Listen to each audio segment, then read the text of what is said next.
皆さんこんにちは。お出かけワンコ時々にゃんこチャンネルです。いつもご視聴いただきましてありがとうございます。前回の動画でにゃんこたちの保護についてお話しさせていただきました。これまで、ショート動画をアップしていますが、動画の時系列がごちゃ混ぜで撮影した順番通りでない部分がありましたので、本日の動画はにゃんこたちの保護した過程や、順番時期について、そして、保護後の現在までの出来事についてお話しさせていただきたいなと思います。よろしければ最後までご視聴いただけますと幸いです。それでは始めさせていただきます。まずは保護の順番と完了までということで、まず9月の28日に、琥珀を保護して、我が家へということで、琥珀の、一番最初に保護するっていうのはなんとなく予感がしていました。野良猫時代に、ご飯をあげてる時に私に対してぐいぐい近寄ってきてたりとか、うちの庭によく現れていたことや、そういったことでなんとなく琥珀を最初に保護するんだろうなっていうふうに思っていました。で、翌日ですね、9月の29日におぼろっていう女の子ときなこっていう男の子を保護して、翌日里親様の元へ連れて行って、引き取っていただいたと。で、おぼろときなこを、保護したんですけど、実はきなこではなくてみやびが保護されていたはずなんですが、捕獲器の調子が悪くてみやびの保護に失敗したんですね。その後にきなこを保護しましたので、順番的にはおぼろときなこで、里親様が、おぼろときなこのセットが気に入ったみたいで、そのまま引き取られたという形ですね。で10月6日にちょっと時間空いたんですけど、みやびを保護しまして我が家へ。で、同じ日なんですけども、お母さんを保護して、でお母さんは避妊手術のために NPO 施設で10月の16日まで宿泊して、それから我が家へと。で、当初ですね、 NPO の方よりお母さんのすずちゃんは最後に保護するようにとアドバイスをもらっていました。その理由は、猫をよくご存知の方はお分かりだと思うんですけど、子猫はお母さんがいなくなるとお母さんを探しに、出て行ってしまって、さまよってしまって戻ってこないことがあるということでした。で、すずちゃんが捕獲器に、近づいてくると、捕獲を中止したりとかしてたんですけれども、子猫たちが予想以上に慣れているっていうことで、NPO の方からお母さんがもう保護できるんならもう保護しちゃってくださいということで、ゴーサインが出たので、ちょうどすーちゃん保護するタイミングがありましたので、10月6日に保護したということですね。で、ここであとは、大福っていう女の子と、三つ葉っていう女の子が残ったんですけども、警戒心の強い三つ葉はなかなか捕獲器に近寄らないもんですから、捕獲が難しいだろうなっていうことで、予想通りこの10月の7日ですね、翌日に大福っていう女の子を保護して、で避妊手術、この子実は1回目の出産の子なんですよ。琥珀とかおぼろとかきなことかみつばは2回目の出産の子供なんですけど、大福は1回目の出産の子で、なかなか親離れというかできなくて一緒に行動してたみたいで、この子は10月の16日までですね、避妊手術のためにで宿泊して、でそこから、里親様の元へという形ですね。で、それから、ここに出すと、それから3週間後に三つ葉の保護ができたんですけれども、これからお話しする作戦を実行したことによって成し遂げられたと。で、三つ葉は最初から捕獲器に絶対に近づかなかったので、素人ながらキャリーケースをカムフラージュして捕獲を試みたんですけども、10月8日に、素人考えなのであっさりと失敗して逃げられちゃいました。で、そこからですね、三つ葉は2日間来なくなったんですね、家に。でもう二度と来てくれないかなというふうに思ってたんですけれども、3日目の夕方にですね、庭に、現れてくれまして、で、そこからですね、もう三つ葉ともう仲良くなって迎え入れる作戦に切り替えたと。で、この作戦は猫から目線さんという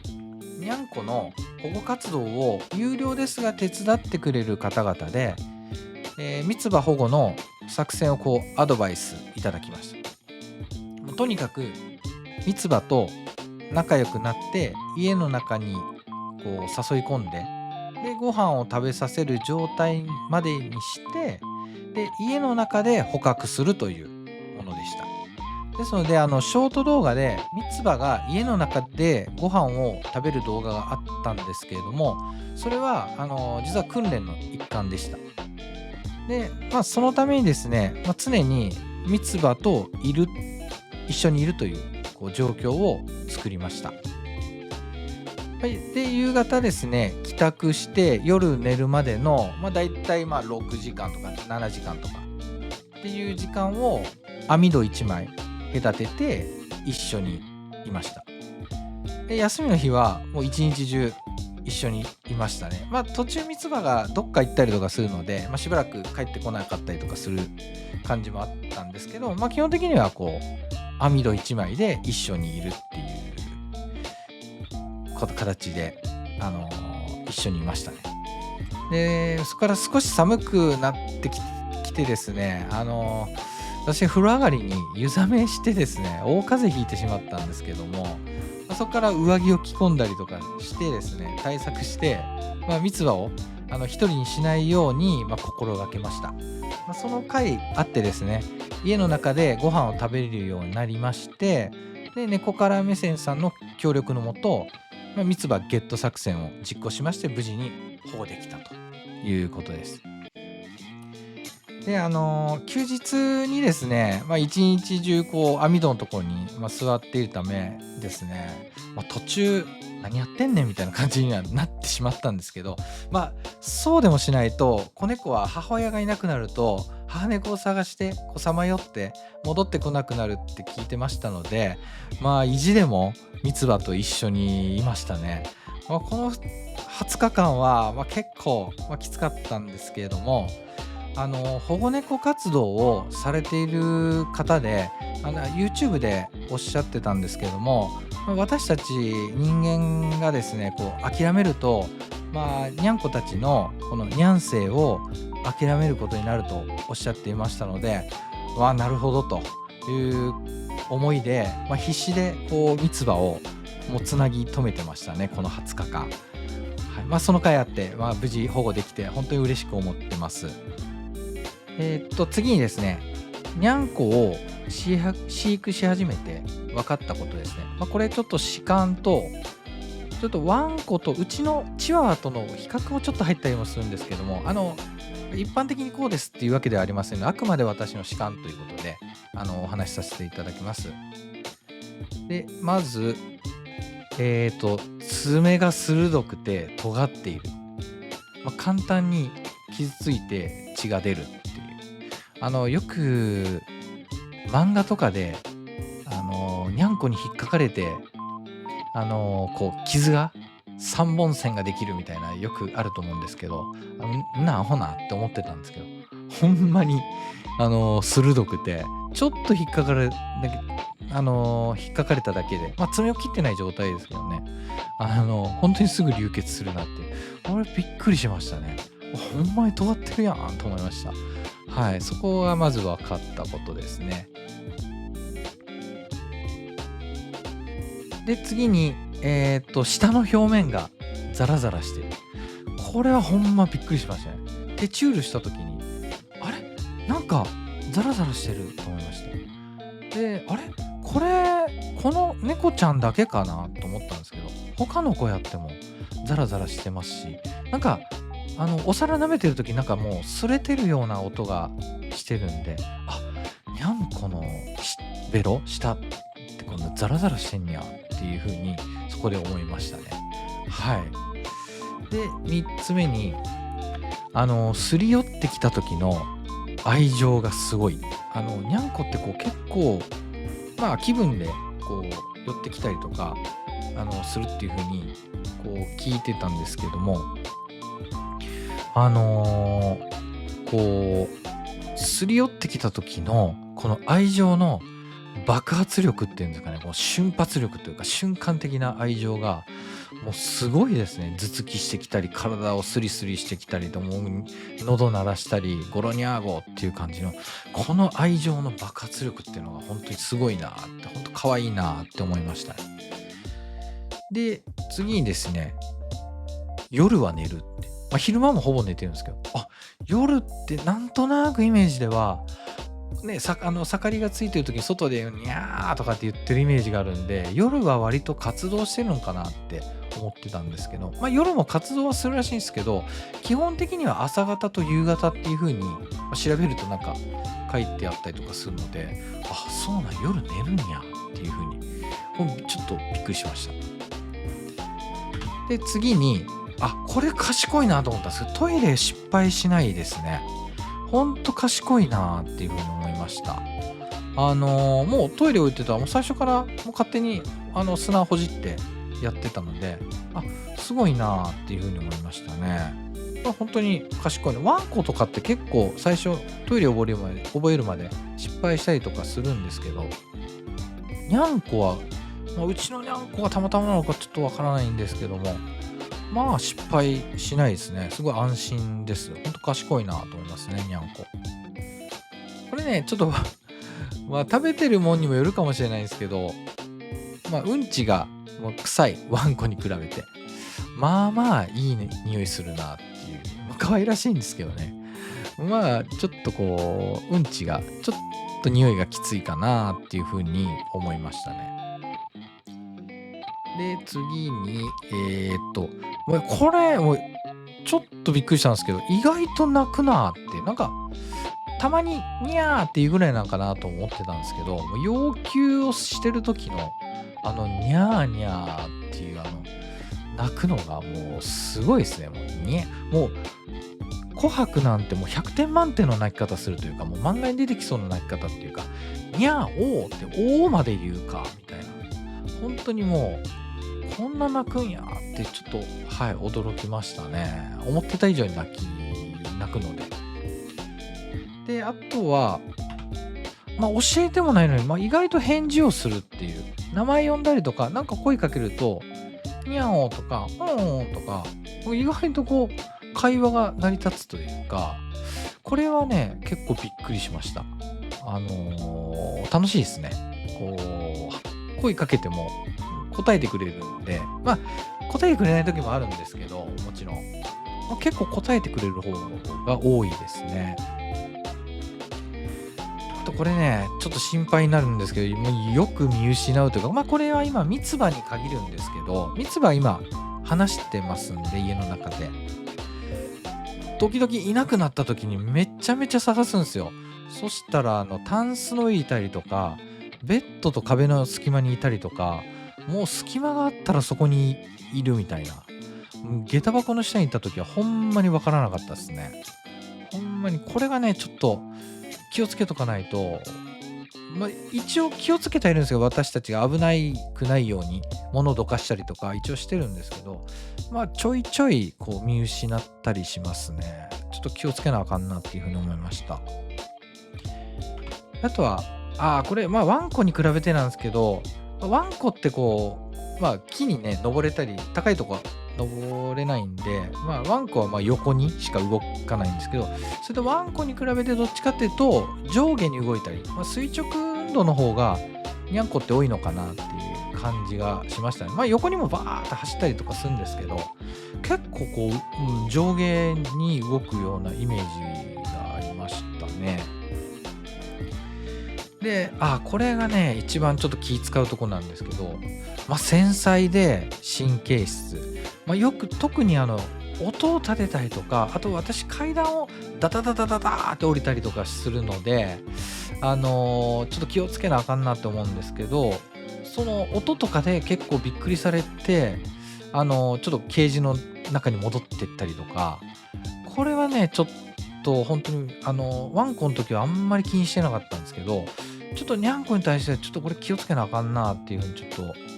思いましたね。はい。これらのことを踏まえて、私がどうなったかと言いますと、にゃんこに魅了されちゃいました。で、保護が、無事に終わり、にゃんこたちとの楽しい生活が始まったんですが、ここで一難去ってまた一難ということで、最初の試練にぶち当たりました。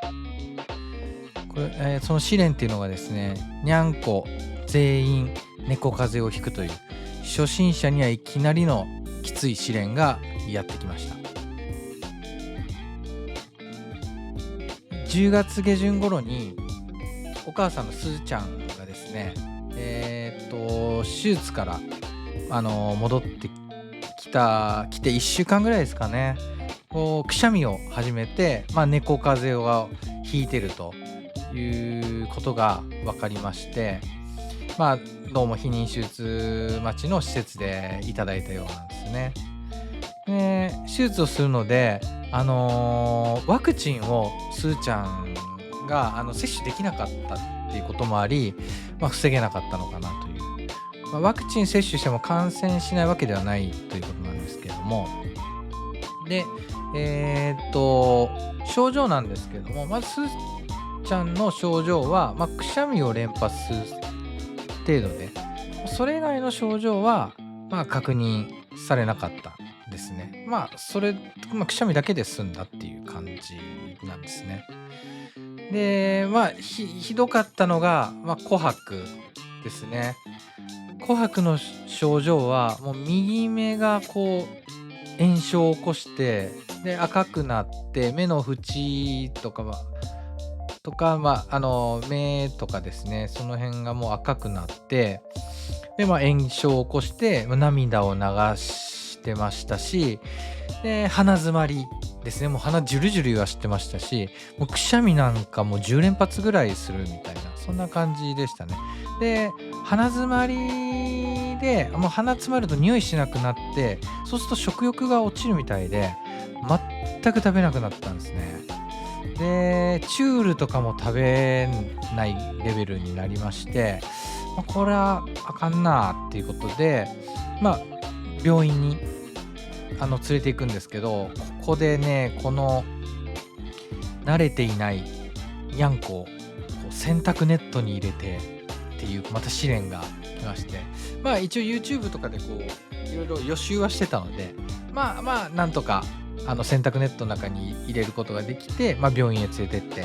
で病院で、猫風邪だろうということで、ご飯も食べてなかったので、栄養の点滴と、抗生剤の投与を行ったんですけれども、結局そこからまたご飯食べなかったんですね。で2日後にもう一回病院行って、で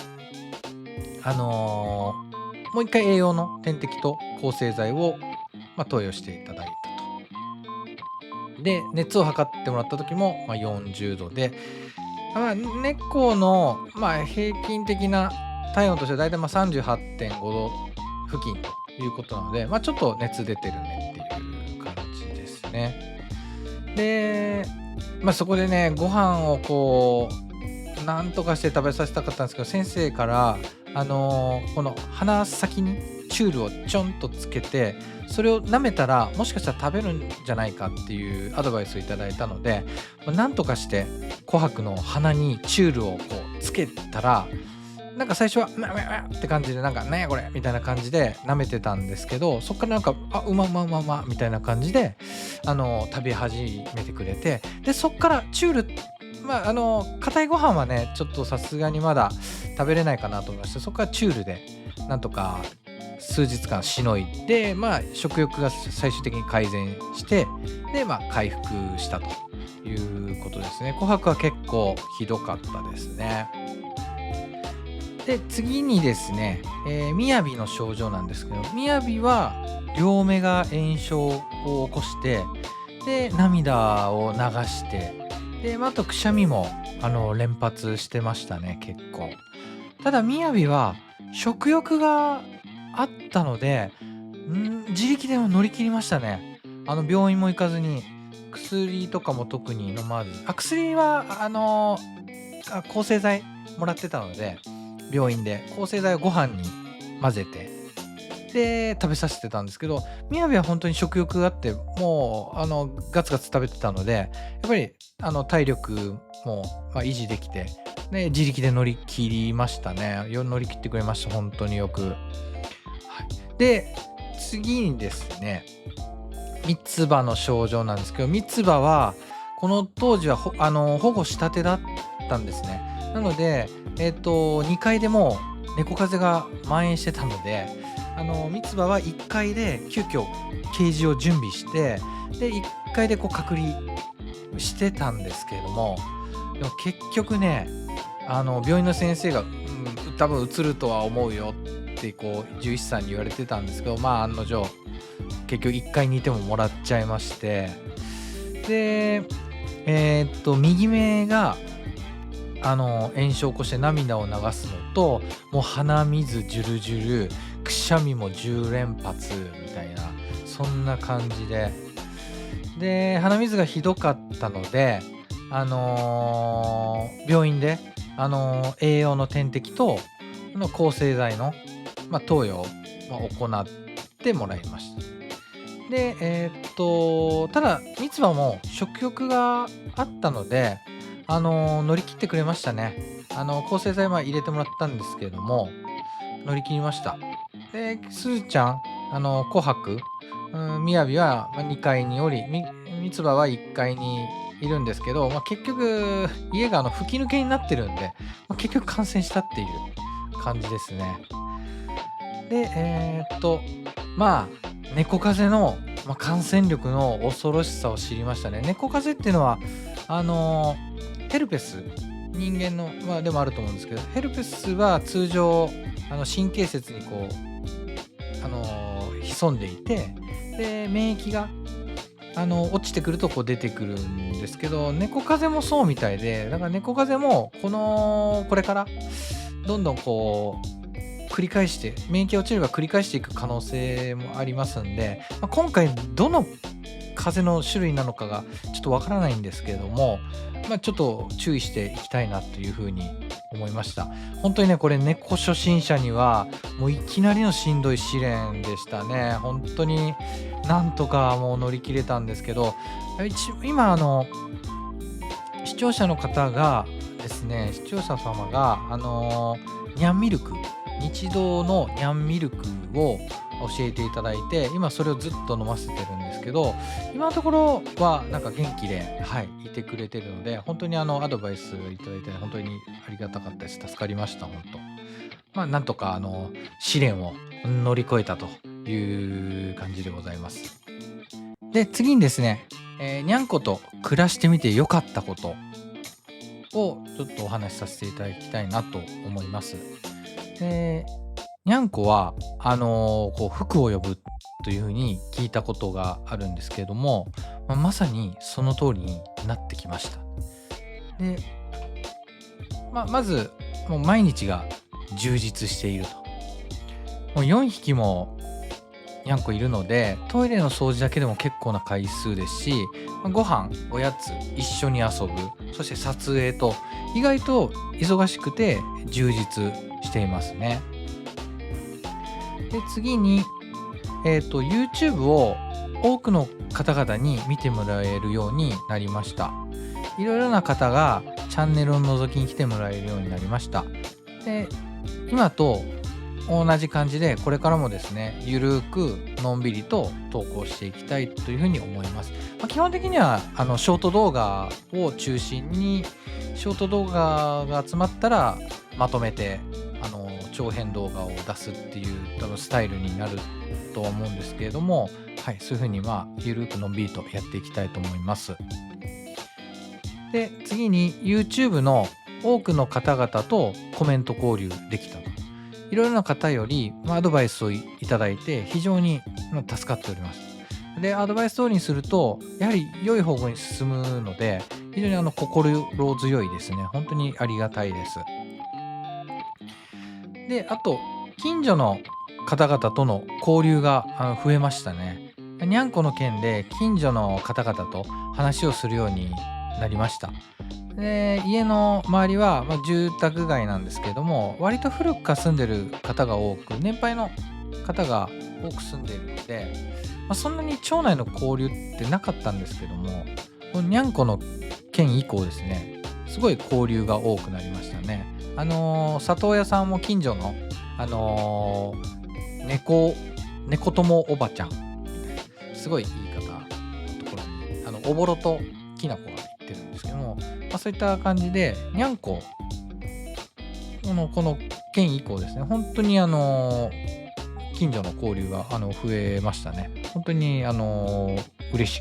いですね。で、次ですね。一見ネガティブな感じに聞こえるかもしれないんですけども、家を雑に扱えるようになった。なんか気にしなくなった感じですね。ちょっとね、ネガティブな感じに聞こえるかもしれないですけど、私の家は木が結構多く使われていて、で、木が結構むき出しになってる部分が多いので、ぶつけたりするとすぐに傷がついたりとかへこんだりとかするんですけど、これまで結構気使って暮らしてたんですけども、にゃんこが引っかいたり、噛んだりするので、もうそういうのはもう吹っ切れましたね。もう全然気にしなくなりました。もうこれからはもう気を使わなく、家をもう好きなように、雑に気を使わずに生活していきたいなというふうに思います。で、あとですね、早起きになりました。結構にゃんこって朝方活動するらしいので、結構もう朝から、お腹空いたんでしょうね。もうニャーニャーニャーニャー泣いてるので、結構すぐ寝室の隣ににゃんこのケージがありますんで、早起きになりましたね。すごい健康的で良くなりました。で、次にですね、にゃんこと暮らしてみて悪かったこと、デメリットなんですけれども、ありません。もう悪いことなんてありません。皆無ですね。もういいことしかないです。もう楽しいことしかないですね。はい。もうにゃんこと暮らしてもいいことしかありません。で、現在の状況なんですけれども、すずちゃんと琥珀とみやびは2階のケージで3匹一緒に暮らしています。で、琥珀はだいぶ首周りを撫でたりとか、もう体に触ったりとか、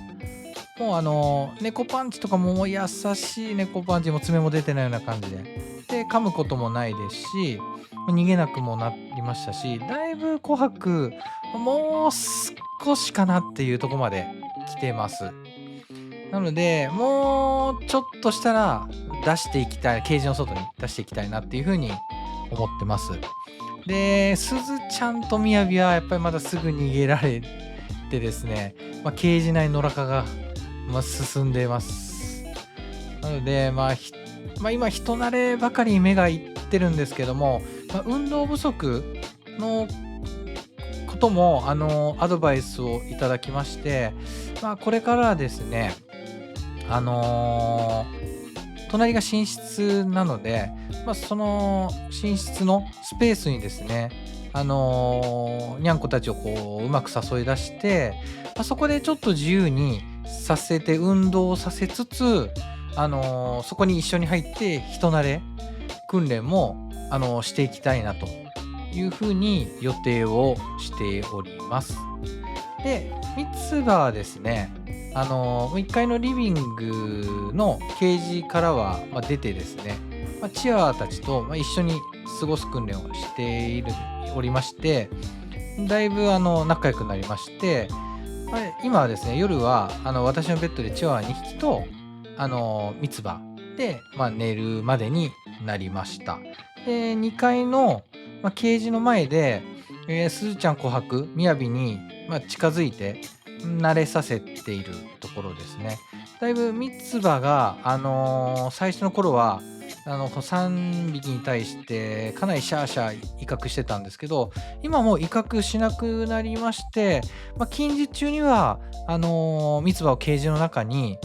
ちょっと入れて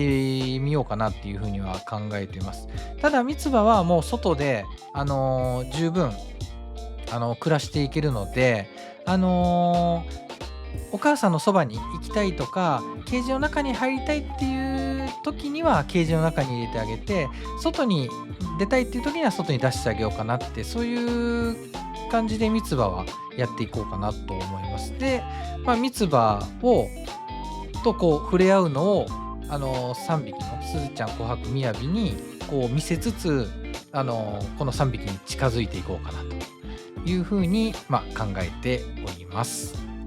で、以上が野良猫の親子を、保護の過程と保護の経過のお話となります。で、今後もこのチャンネルではこの子たちの成長する姿の動画をアップしていきたいと思いますので、よろしければチャンネル登録のほどよろしくお願いいたします。それでは次回の動画でお会いしましょう。ご視聴いただきましてありがとうございました。